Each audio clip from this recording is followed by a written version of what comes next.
बिस्मिल्लाहिर्रहमानिर्रहीम। अस्सलामु अलैकुम नाज़रीन, उम्मीद है आप खैर आफियत से होगे। चंद दिन जो पाकिस्तान के अंदर सियासी सूरत हाल चल रही है आपके सामने है। पंजाब के ज़िमनी इलेक्शन से लेके अरकान और उनके जो नुमाइंदे मुंतखब होने थे, फिर इलेक्शन हुए, उसके बाद जो लोग जीते और उससे पहले जो पार्टी के मुख्तलिफ जो जलसे जुलूस वगैरह होते रहे हैं, सारी सिचुएशन आपके सामने है जो इस सिस्टम के अंदर हो रहा है।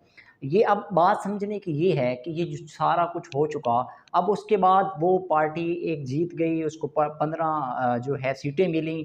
उसके बाद दोबारा जो वज़ीर आला थे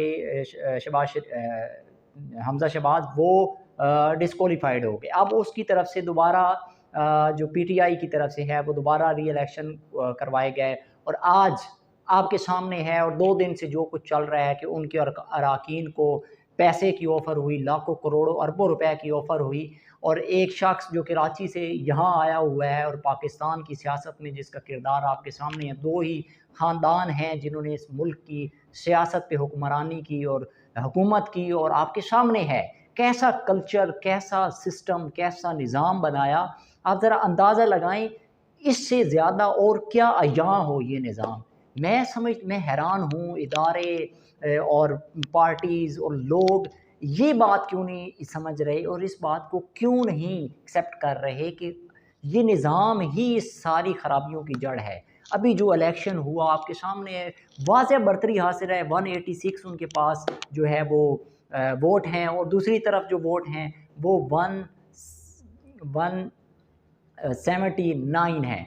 तो एक वाज़ेह 179 है, तो एक वाज़ेह बढ़तरी हासिल थी उनको पीटीआई को। लेकिन उन्होंने क्या एक टेक्निकली तरीके के, यानी इस निज़ाम के अंदर कानून के भी कुछ ऐसे टेक्निकल चीज़ें बनाई गई हैं इन्होंने अपने आप को तहफ़्फ़ुज़ देने के लिए एक कोई ना कोई राह निकालनी होती है। अब वो जो शख्स यहाँ पे ज़रदारी मौजूद था, आप अंदाज़ा लगाएं कि 2 भाइयों को भी आपस में क्लैश करवाया। एक पार्टी को 2 दिन के अंदर रातों रात उसने कैसी गेम डाली है। तो आप ज़रा इस चीज़ को, ज़रा इस पहराए को इस तरफ कोई भी नहीं सोच रहा जो असल ख़राबियों, असल वजूहात की जड़ है, और वो जड़ ये निज़ाम है। आप जितना मर्ज़ी कर लें, आप इससे और ज़्यादा क्या चाहते हैं? आप कितना यहाँ करेंगे इस निज़ाम को?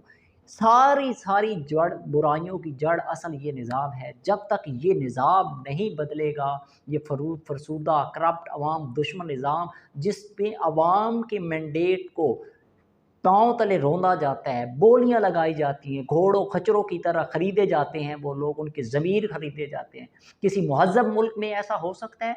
किस मुल्क में हो रहा है? हमारे सामने हम टीवी पे बैठ के सारा दिन तमाशा देखते हैं। कौम को क्या दिया जा रहा है? नौजवान नस्ल को क्या सिखाया जा रहा है कि अपने ज़मीर बेच दो, दूसरे अपने मफादात की खातिर मुल्क, कौम, किधर गया सब कुछ? तो हमें ये सबसे बड़ी जो वजह है उस पे आना होगा कि जब तक ये निज़ाम, जिन्होंने ये इस निज़ाम को बनाया, 32 साल से जो लोग इस मुल्क पे हुक्मरानी कर रहे हैं, उन्होंने ही इस निज़ाम को बनाया और वही इस मुल्क के निज़ाम के मुहाफ़िज़ हैं।